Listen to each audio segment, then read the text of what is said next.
Ah, my. Dynamite to light.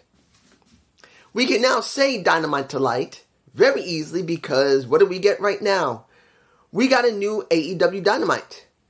New graphics, new music video, new set design a bit. And a lot has happened in this show. A lot that I'd say, it looked pretty good. I don't know about JD, I don't know about Just Alex or anyone else. I don't know about Solomon, so I don't know about Wrestling Inc. I don't know about the Select Dad. I don't know about anybody. But when you look at what we just were presented with, it was a butt ton of stuff. Now, is it all good? No. But is it good? Yes. That's what people will not understand. Yes, when it came to Revolution, it was an extremely good show. Not everyone was going to like it. There was going to be a lot of people that was not going to like it, particularly that several people got hurt. Not seriously, but it was obvious that people did get hurt to a certain extent. But it was a good show. It was. Eddie, my boy, got spotlighted. And in this show, Eddie again gets spotlighted. But the question is, how are they going from this moment on? I gotta say this. As I've been saying more than a few times now, since Peppermint, sorry. I guess I want a peppermint patty. If you never know what a peppermint patty is, look on YouTube and look for a peppermint patty. I used to eat those things. I was not too fond of them a lot, but they were a distinct taste. But think of a peppermint patty, a distinct taste. This is what we're going to get from Jen Peppermint. If this show was an influence from her and Tony, because I don't think Tony was just going to hand it the rails. Not all of it. It's still going to be Tony who's still going to be the final say for everything. But if this was a little taste of what Jen Peppermint can bring to the table, if she helped to book maybe 10 or 20% of the show, it was different. You cannot say the show was 100% the same. It was a bit different. Opening, Swerve Strickland. And I'm not going to go blow by blow what he said, but let's make it clear. Swerve is now face. He's a face now. This is what we got. We got a face turn for Swerve Strickland. What he basically said was, when I came in, he told Tony, do you remember 2 years ago when I was up on that stage and you let me sign in the dotted line? I promised I was going to be a champion. I promised I was going to make history. And he tried to. And I've said at Revolution, it was always a question going to Revolution, not said at Revolution. It was a question going to Revolution, were they ever going to pull the trigger on him and make him a world champion? No, not yet. But that was a taste of what can happen in time. I do believe there's a good chance Swerve will become champion by the end of the year. I do believe it. I do believe Swerve will become champion. I don't believe they're going to do it immediately, but I do believe they can set him up by the end of the year to become champion, which makes the best sense. Now, he does say that I'm not finished with Samoa with Joe. It's not over. But then Joe comes out. Joe faces him. And as Joe says, and everyone is cheering, whose house is this? He says, oh, y'all cheering whose house? Swerve's house. Yeah. Swerve has a house, but it's in my world. I did like that line. But he made it very clear that you could not get it done. But I ain't going to take nothing from you. He made it very clear. He didn't take anything from Swerve. But he made it clear that Swerve better not turn his back to Joe because he's going to get it. And then the Undisputed Kingdom comes out. And we still see the boot on the Adam Cole's left ankle. Now, it's a good possibility he's nearing healing by now. He might actually be almost nearly healed, but he's still not cleared yet.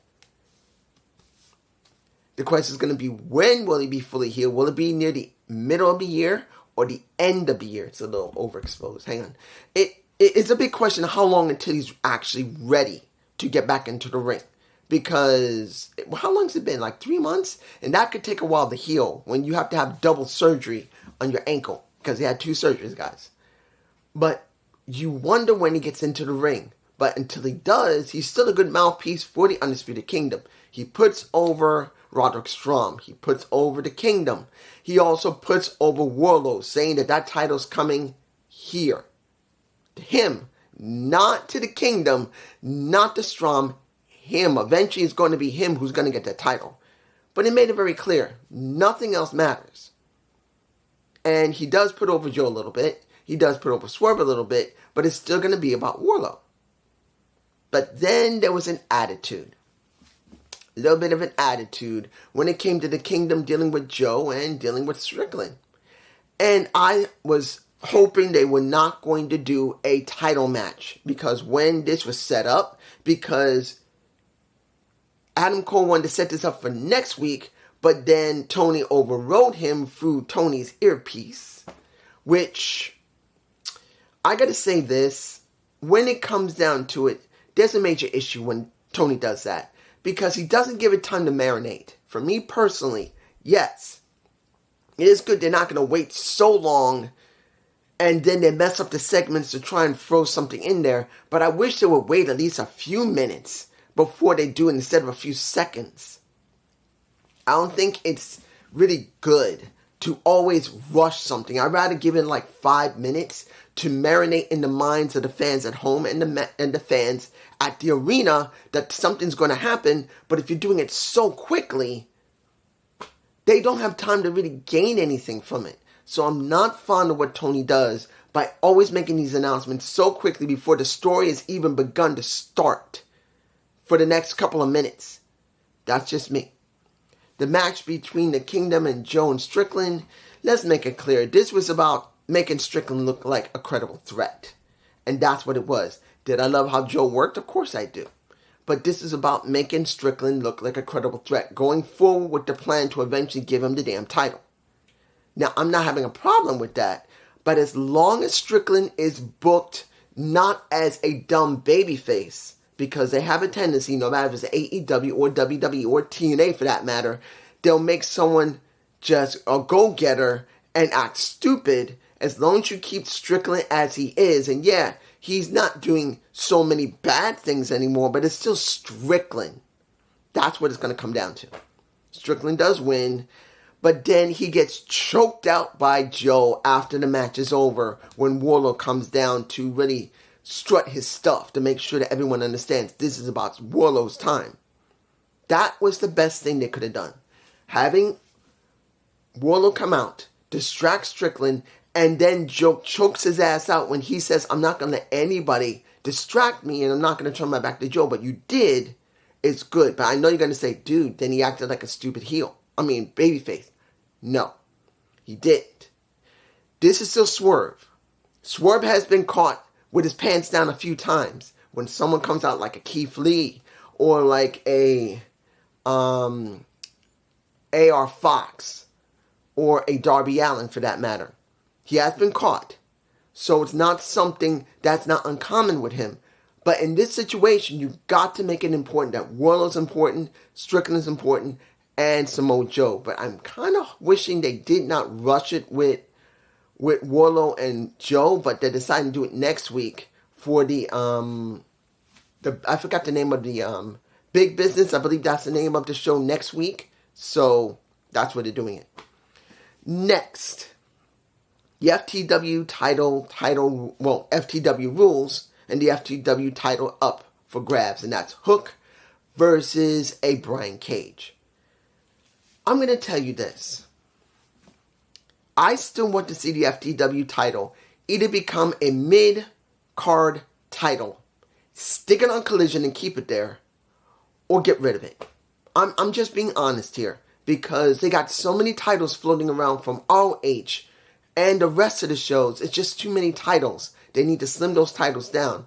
If they're not going to keep the FTW title on Collision, or if there's some type of order from Tony himself having to deal with Taz, and that the title, when Tony says it, to be a title that floats between both shows, that would understand, but they never say it. Yeah, they say it's a Renegade title, but at this point, it's a mid-card title. We all know it's a mid-card title, And it should be treated as one. Either stick it on a show or have Tony openly say that this title is going to be defended in a way that is going to make sense. Having it like this just feels like it's a waste of time. It does. Now, the match was not a waste of time. It was a good match. I will not take anything from it. It was a good match, and in the end, Hook won. But then, if I remember correctly, Hook got his ass handed to him by the Mobile Embassy and the Gates of Agony. Until these, and this is where it gets a little interesting. Before the match happened, we got Chris Jericho talking to Hook because Hook was being interviewed. And he said simply, you're like your dad. When I had my first match in ECW, guess what? It was against your dad and he dumped me on my head. And now, I had a match with you, even if it was with a whole bunch of people. And I didn't know if you were good. I didn't know if you were the real deal. Until we had the scramble and you dumped me on my head too. And you got something. I respect you. And that's why he came out. So that means someone decided that Hook must work with, at least for a few minutes, a minute, like a 15-minute of fame type of thing, with Chris Jericho. The question's going to be, since Sammy Guevara is not there, yes, I know what happened with Sammy. I know someone's going to say, dude, did you know what happened with Sammy? Someone left a message.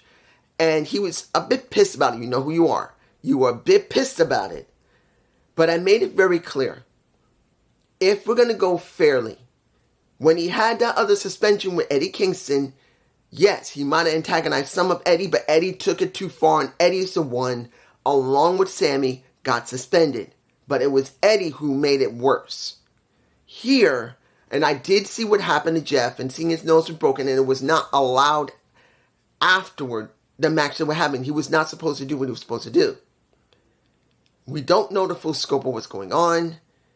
So I'm not saying that he doesn't deserve what he gets. I'm not.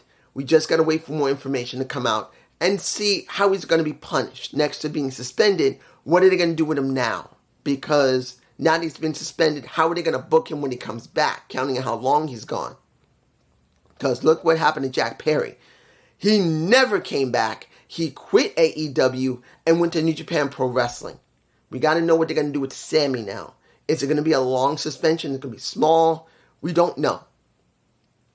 Is he going to be punished after he comes back and not get much traction when it comes to his character or any stories he'll be put into? That's going to be the question that will show what he did wrong and who did he piss off. I'm just saying. Just hear my words. Now, let's move on to match 3. Kill Switch versus Magic Daddy Lamar. I forgot that he was Lamar. Daddy Magic Lamar. I believe that's his name, Lamar. I always get his name messed up. I always remember Daddy Magic better than his last name. And I forgot that he's Canadian. I always keep forgetting. He's a good wrestler. He's a better talker than he is a wrestler. And I'm glad he was working with Sammy Guevara. But when it came to this match, it was obvious he was going to lose to Kill Switch. He did put up a good fight. He showed he can work. And he got his ass handed to him. But then, once Sammy Guevara, not Sammy Guevara, I'm getting Sammy and Brain. Danny Garcia, because I think Sammy and Danny and Sammy are very similar when it comes to not their size, but kind of like their mindset. Because even though one's a high flyer and one is more mat-based, they both had to figure out what they wanted. Yeah, Sammy Guevara was a lot more of a charismatic person, and Danny Garcia is more pragmatic. He was just straight. But it kind of switched a little bit, particularly when Sammy Guevara had his son. What's his son or daughter? I can't remember. I think he had a son. So his style has kind of changed, and so is Danny. They went from being opposites, and now they come right here. That's why I feel like they're both very similar, because they both grew a bit, and they both changed their styles. They're more narrowed. And now we see that Danny Garcia comes out, gets his butt kicked, but this still isn't about him. Adam comes out, whoops ass, and you see Christian running away. Now, I'm going to leave it at that. I know they're having a match. They want to have a match at home, but I'm going to leave it because I want to see how this develops. I'm not going to talk about the match. I'm leaving it because I want to hear what they're going to develop in the next couple of weeks before they go to, I believe it's Toronto. I can't remember where they're going to have the match in Canada, but I want to see how they're going to develop it. Moving on. All right. Riho.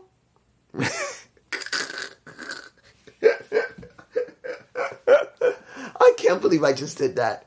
Riho versus Statlander, where the beginnings of the heel turn could be beginning. Never had a problem with Riho. I just always felt that they never booked her correctly. They weren't willing to give her a proper storyline, or even a proper character for that matter, or at least to enhance the character she has. The only one that's ever gotten a character that is a Sojo wrestler, I believe that's what they called, is Hiro Kushida. She's the only one that had some development. Everyone else, Sakura Mercury and Riho, nothing. And it's always pissed me off. So she didn't really do much more than what she normally does. But I do have this question for you guys. You guys tell me below. I could be wrong. And I probably am wrong. But you guys tell me below. When you look at Riho, is it my imagination or are her breasts bigger than they originally were? Because Riho's breasts were much smaller. And either she's wearing an extremely tight bra or she's wearing padded bra, or she had breast implants to make her breast going from an A to at least a B near C. Because I don't remember her breast being that large. And the reason I bring this up is because of the way she's dressed. Let's make it clear. She looks like a lolly. And as someone who still watched anime, who watched it when it was back in the 80s when it was called Japanimation, I know what a lolly looks like. And Riho looks like a freaking lolly. She never had big boobs. She always kind of was mostly flat. But now she's like, she got boobs now. And I don't think she just grew into them after the age of, 26 now? I don't think they just filled in out of nowhere. Either she's wearing a padded bra or she's got some type of breast implants. And that's really a strange thing for me personally because as somebody, look, I'm an old man that can be dirty. I try not to be. Because, well, I'm actually not even dirty. I'm just telling you what you got. I mean, you're looking at me right here. I'm not telling you anything you don't see for yourself. And knowing how people's perception, remember, perception is reality. When people see this type of stuff, they perceive certain things. Like, if Statlander is nothing but this and nothing up here because she's all like a meat muscle woman. Or you look at Willow Nightingale, who is thick but incredibly beautiful in the face. And you just think dirty thoughts. Or you think, something like that. It's just something you need to understand when it comes into wrestling. Sexuality is an important part of wrestling. And how a person dresses goes with it. Now, if she has increased her breast size because of padding or did get a breast implant, she really needs to change her ring attire because she's supposed to be a lolly, but she got boobs now. And she looks off. I'm just saying, it doesn't affect her wrestling, but it does affect her look. I'm just saying. In the end, what do we get in this match? We got Hathaway, who's not liking how Statlander is losing to Riho, even though she's dominant.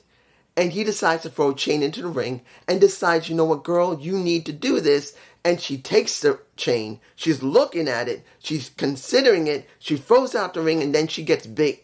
She gets pinned. And then it's Hathaway getting blamed, not herself, when the only thing she had to do was just ignore it, throw it out the ring, and that's it. This is the beginning of possibly them finally deciding to turn Statlander into a heel. She's not working with best friends. She's working with I want to see, for me personally, because I'm seeing it in disrespect. You got Willow Nightingale, who will go away from Statlander and Hathaway, and you're going to see Hathaway with a Statlander who should change her style of her clothing, change her attitude, and just go. That's what I think is going to happen. And this could be the first step of it. Moving on. The next match for the ROH TV Championship. Let me give it to you like this. Knowing that Fletcher knows Ospreay, that's the reason why this match was so well choreographed. Very well done. I know you're going to say choreographed. Come on. These guys know each other very well, so they know how to anticipate and work with their style. That's choreographing to a certain extent. You know they had to talk to each other in the back at least a little bit. And then this happened because this match, next to being as hard-hitting as it was very well set. How each one was able to anticipate the other one. Each one had to be able to compensate for the other one. Each one decided, you know what, I'm just going to chop the living hell out of you. And just, we get that from both. The best thing that I saw was they were hugging each other in the very beginning. They hugged each other after it was over. And Bryan Danielson comes out at the end of the show, but we don't know what's going to happen because they cut. Now, admittedly, it was 10:07. It was 10:07 p.m., at least by my time, so they had to cut. But we'll probably be able to see it on YouTube. It's going to probably be there in the next hour or so. So I will be looking at it. But it's interesting to see where they're going to go with him and Ospreay. It's very interesting to me. Now, the last few things we're going to talk about. The more interesting extra things. I know I can talk about Kyle O'Reilly, but I'm not going to because, simply put, we just don't know how they're going to book him. Yes, he's already said he's going to be on his own, but I'm going to leave it at that. I want to see how this is going to develop for Kyle. I'm leaving it at that. He's been gone for almost 2 years. He really got sick. He almost couldn't come back. But essentially, I'm going to leave it because I want to see how they're going to develop him. Will it be Tony is going to book him? Or will it be Jen Peppermint is going to book him? I don't know which one. We're going to find out. Next. Let's put it in perspective when it comes to the Bucks. Or should I say the EVPs. We must feel bad, guys. We must be upset.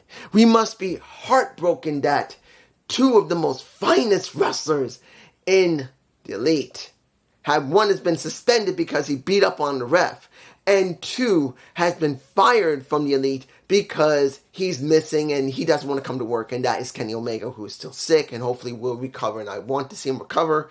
I want to see the actual guy recover. If he can't wrestle anymore, fine. You guys are going to say, oh, I want him to come back. I don't. Not because I don't want to see him wrestle. I want to see him be healthy. I know people are not going to listen to me, and they're going to say, well, I want to see him back. I can't wait to see him go up against Okada. I can't wait to see him go up against Will Ospreay or Fletcher. Yes, I know.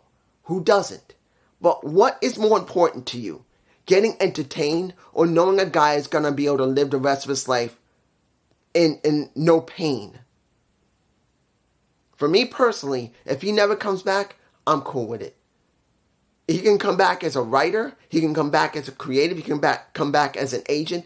I don't fucking care. Just, he's healthy. That's what I'm saying. I know you will not say that. You're going to say whatever you're going to want. And I'm going to say, good for you. But I just want him to be healthy.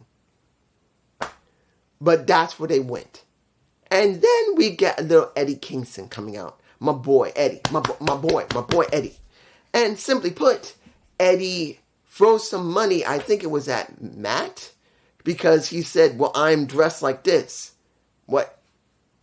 And then he says, if there's any type of problem, I'm going to be fine. He throws some money into, I believe, Matt's face. And he says, let's do it. And he says, no, my brother's just upset. Let's go in the back and talk about it. And then he tried to nail him. It doesn't happen at first, but then he does. Then we get Okada coming out. Okada comes out. It looks like he's being a good guy. He comes in, he helps up Eddie, and looks like he's going to be on the side until he clotheslines his ass, and the Elite say that he's the new member of the Elite. We get out Kenny Omega, we now get Okada in, and he's now doing he's thinking about the Continental Crown. He's thinking about getting that titles. Now, that's going to make things very interesting. You know why? Not because automatically Okada's going to go after the titles. It's not the point. Eddie has now been put into a more interesting position. They didn't have to do anything with Okada with him. But because of how over Eddie is, how much people love Eddie, now he's given an opportunity to do something with not just the Bucks, which he never did much with, alone. It's now Okada who's coming in as well. Whether he keeps the titles or loses them, this is an opportunity where they may actually decide, if it works well with Eddie, that they could actually push him to the world title picture.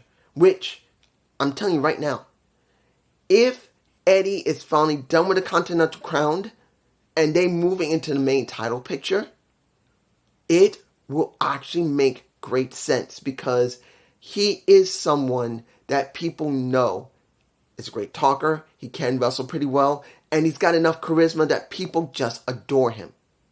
I'm telling you, the Mad King is that good. Finally, let's see. The last thing I'm going to talk about, and I know I may be missing something. I know I could talk about the tournament for the... Well, I could talk about the tournament for the tag belts, but I'm not going to, because I'm going to talk about this. And it's about Darby Allin. Darby comes out with the title. And after he's finished talking, he lays it on the floor saying he's letting somebody else keep it, when other people said, hey, why don't you just get a new partner? He said, there's no other partner better than Sting. That was good. He put over Sting. He didn't really say more than that. I think he's being very private about what he really feels about Sting. Look, Darby Allin for almost 2 years had Sting by his side.